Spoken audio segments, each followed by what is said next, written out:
जय श्रीमन नारायण। आइए, आपका फिर से स्वागत है आपके अपने YouTube चैनल में। आज की इस वीडियो में आप जानेंगे सोमवार व्रत कथा के महात्म्य के बारे में और सोमवार व्रत की पूजा विधि के बारे में, और साथ में जानेंगे सोमवार व्रत के महत्व के बारे में। तो प्रिय मित्रों, पूरी जानकारी प्राप्त करने के लिए आप इस वीडियो को पूरा अवश्य देखें और वीडियो को बिल्कुल भी स्किप ना करें। तो प्रिय मित्रों, चैनल को सब्सक्राइब करना ना भूलें और वीडियो को लाइक अवश्य कर लें। तो आइए प्रिय भक्तों, वीडियो प्रारंभ करते हैं।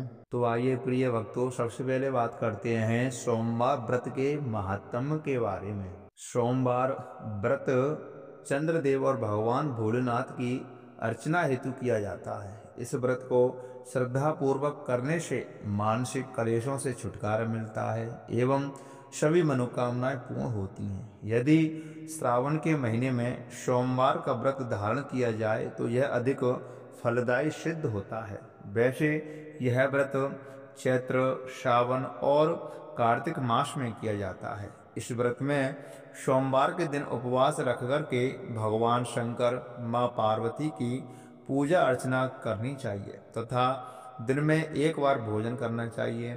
सोमवार का व्रत रखने से स्त्रियों को पति पुत्र का सुख प्राप्त होता है।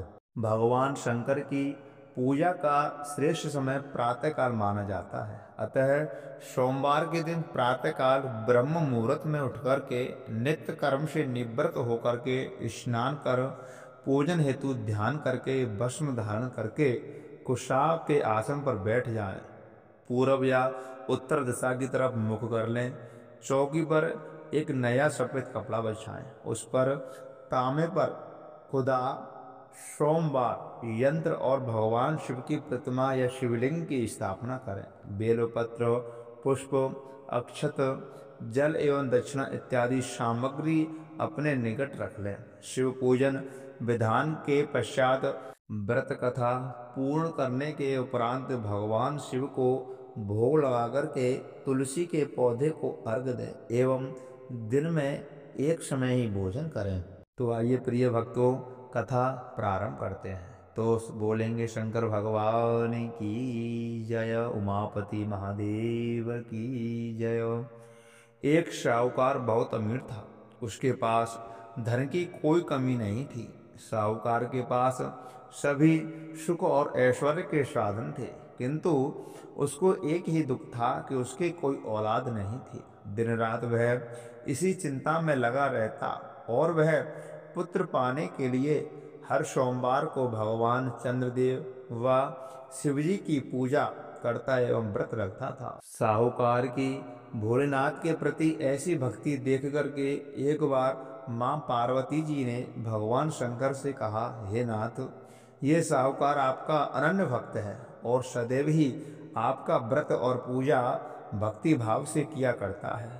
आप कृपा करके इसकी मनोकामनाओं को पूरी क्यों नहीं कर देते। पार्वती जी के ऐसे वचन सुनकर के भोलेनाथ ने माँ गौरी से कहा, हे पार्वती, यह संसार एक कर्म क्षेत्र है जहाँ जो भी जैसा कार्य करता है उसे वैसा ही फल मिलता है। अर्थात जैसा कार्य मनुष्य करता है वैसा ही परिणाम भोगता है। किंतु माता पार्वती आग्रह पूर्वक बोली, हे महादेव, यह आपका अनन्य भक्त है। यदि इसको कोई भी दुख है तो आप इसे अवश्य दूर करना चाहिए। यदि आप अपने भक्तों की मनोकामनाएं पूरी नहीं करोगे तो कोई मनुष्य आपकी भक्ति एवं पूजा नहीं करेगा। पार्वती जी के इस आग्रह को सुनकर के शिवजी ने कहा, हे शिवे, इस साहूकार के कोई पुत्र नहीं है, इसी कारण यह दिन रात चिंतित एवं दुखी रहता है। इसके भाग में संतान न होने पर भी मैं इसे पुत्र प्राप्ति के लिए वरदान देता हूँ, किंतु इसका पुत्र केवल 12 वर्ष तक ही जीवित रह सकता है। इसके बाद वह मर जाएगा। इससे अधिक मैं इस साहूकार के लिए कुछ नहीं कर सकता। यह सब बातें साहूकार सुन रहा था। उसे यह सारी बातें सुनकर ना खुशी हुई और ना ही कोई दुख हुआ। वह पूर्ववत शिवजी की पूजा एवं व्रत करता रहा। कुछ समय पश्चात साहूकार की पत्नी गर्भवती हो गई और 10वें महीने में उसने एक सुंदर ही पुत्र को जन्म दिया। साहूकार के घर में बहुत खुशियां मनाई गई, किंतु साहूकार अपने पुत्र की 12 वर्ष की उम्र जानकर के कोई खुशी प्रकट नहीं की और इस संबंध में किसी को कोई भेद नहीं बताया। वह बालक धीरे धीरे बड़ा होने लगा। जब वह बालक 11 वर्ष का हो गया तो बालक की माता ने साहूकार से उसके विवाह के लिए कहा, किंतु साहूकार ने कहा कि मैं इसे काशी पढ़ने के लिए भेजूंगा। साहूकार ने अपने साले को बुलाकर के कहा कि तुम इस बालक को काशी पढ़ाने ले जाओ और इसे विधिवत शिक्षा ग्रहण कराओ। साहूकार ने उसको बहुत सा धन देकर के कहा कि रास्ते में जहाँ कहीं भी ठहरो वहाँ यज्ञ और ब्राह्मणों को भोजन कराते जाना। इस प्रकार वह दोनों मामा भांजे रास्ते में यज्ञ करते, दान देते और ब्राह्मण को भोजन कराते जा रहे थे। रास्ते में एक शहर पड़ा। उस शहर में राजा की कन्या का विवाह था। एक अन्य राजा का लड़का बारात लेकर के आया था, लेकिन वह एक आंख से काना था। लड़के के पिता को इस बात की चिंता थी कि वर को देख करके कन्या के माता पिता विवाह में किसी प्रकार की अड़चन न डालें। इसी कारण जब उन्होंने साहूकार के अति सुंदर बेटे को देखा तो उनके मन में विचार आया कि क्यों ना इस लड़के से विवाह का कार्य पूर्ण करा लिया जाए। यह विचार करके उसने लड़के और उसके मामा से कहा कि यदि आप फेरे व कन्यादान का कार्य पूरा कराएंगे तो आपकी बड़ी कृपा होगी और हम आपको बहुत सारा धन देंगे। साहूकार के लड़के और उसके मामा ने इस बात को स्वीकार कर लिया था। विवाह का काम भली प्रकार से पूर्ण हो गया। जब वह लड़का जाने लगा तो उसने चुपके से राजकुमारी की चुनरी पर लिख दिया कि तेरा विवाह मेरे साथ हुआ है, लेकिन जिसके साथ तुम्हें भेजा जाएगा वह एक आंख से काना है। मैं काशी जी को जा रहा हूँ। राजकुमारी ने जब इस प्रकार लिखा पाया तो उसने काने राजकुमार के साथ जाने से इनकार कर दिया और कहा कि मेरा पति नहीं है। मेरा विवाह जिसके साथ हुआ है वह तो काशी जी गया हुआ है। राजकुमारी के पिता ने यह सब सुना तो उसने अपनी कन्या को विदा करने से इनकार कर दिया। बारात वापस चली गई। उधर साहूकार का लड़का और उसका मामा काशी जी पहुँचे, जहाँ लड़के ने पढ़ना शुरू किया और अपना अतिरिक्त समय मामा भांजे यज्ञ दान आदि में व्यतीत करने लगे। इस प्रकार कई महीने व्यतीत हो गए। जब लड़का 12 साल का हुआ तो उस दिन लड़के के मामा ने यज्ञ का आयोजन कर रखा था। अचानक ही लड़के की तबीयत खराब हो गई। लड़के के मामा ने कहा कि अंदर जाकर के सो जाओ। लड़का अंदर जाकर के सो गया। थोड़ी देर पश्चात लड़का मर गया। जब लड़के के मामा ने देखा कि वह मर गया है तो वह बहुत दुखी हुआ। उसने सोचा कि मैं पहले यज्ञ कार्य पूरा करा लूं, तब उसके बाद कुछ सोचूंगा। लड़के के मामा ने यज्ञ पूरा किया और फिर रोना प्रारंभ कर दिया। वह बहुत जोर जोर से रो रहा था। संयोगवश शिवजी और पार्वती जी उधर से जा रहे थे। पार्वती जी ने भगवान भोलेनाथ से कहा, हे नाथ, कोई दुखी व्यक्ति रो रहा है, उसके कष्टों को दूर कर दो। जब शिवजी और पार्वती जी वहां पहुंचे तो उन्होंने देखा कि वहां पर एक लड़का मरा हुआ पड़ा है। तब पार्वती जी ने देखते ही लड़के को पहचान लिया।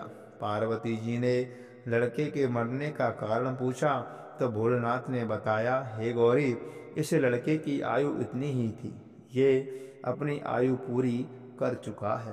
पार्वती जी के विनम्रता पूर्वक कहा, महाराज, कृपा करके आप इस लड़के को जीवित कर दीजिए, नहीं तो इसके माता पिता इसके वियोग में तड़प तड़प के अपनी जान दे देंगे।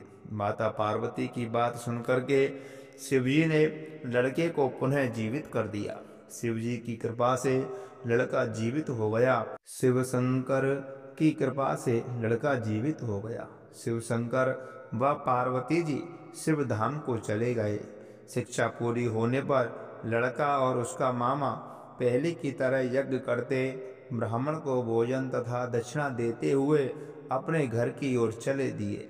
रास्ते में दोनों उसी शहर में आए जहां पर उस लड़के की शादी हुई थी। वहां पहुंचकर दोनों ने यज्ञ करना शुरू कर दिया। जब वे दोनों यज्ञ कर रहे थे तो उसी लड़के के ससुर यानी कि वहां के राजा ने, जो उधर से घोड़े पर बैठकर अपने सेवकों के साथ जा रहा था, उसने लड़के को पहचान लिया।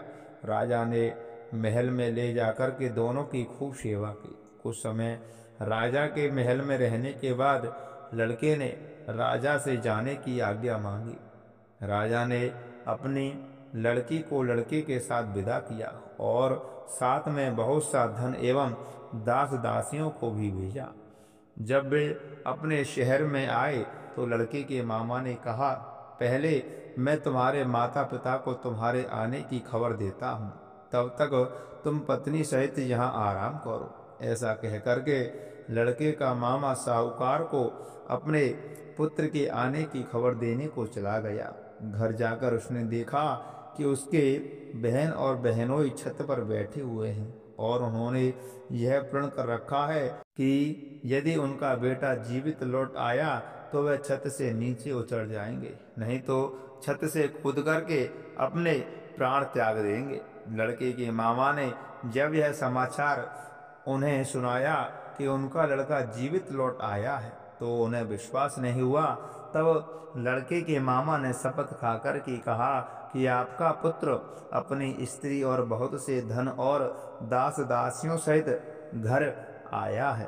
तब साहूकार और उसकी पत्नी छत से नीचे उतर आए तथा प्रसन्नता के साथ अपने बेटे और बहू का स्वागत किया।